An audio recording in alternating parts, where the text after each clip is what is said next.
بعض لوگ ہوتے ہیں وہ کہا کرتے ہیں کہ بھائی گنجائش نہیں ہے، حالانکہ اللہ تعالیٰ نے ان کو دیا ہوتا ہے مال،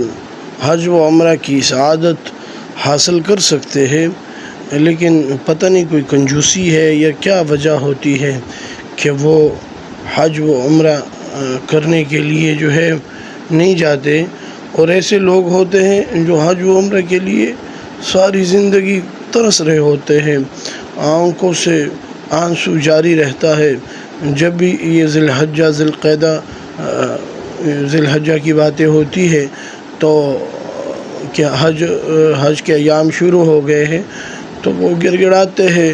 اللہ سے مانگتے رہتے ہیں، یا اللہ ہمیں حج بیت اللہ نصیب فرما۔ لیکن جن لوگوں کے پاس ہے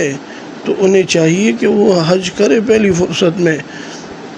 اور اس سے پیسہ کم نہیں ہوتا بلکہ زیادہ ہوتا ہے، آپ کے مال میں برکتیں آئے گی۔ سنن ترمذی کی روایت ہے، رسول اللہ صلی اللہ علیہ وسلم نے فرمایا، حج و عمرہ محتاجی اور گناہوں کو اس طرح دور کرتے ہیں جیسے بھٹی لوہے اور چاندی سونے کے میل کو دور کرتی ہے، یعنی آپ سے محتاجگی بھی دور ہو جائے گی اور آپ سے گناہ بھی آپ کے ختم ہو جائیں گے۔ بس آپ کو کرنا یہ ہے کہ آپ حج و عمرہ کی سعادت حاصل کریں اور پے در پے کیا کریں، اور وہاں جا کے اللہ سے مانگے کہ یا اللہ ہمیں دوبارہ یہاں لائیے گا۔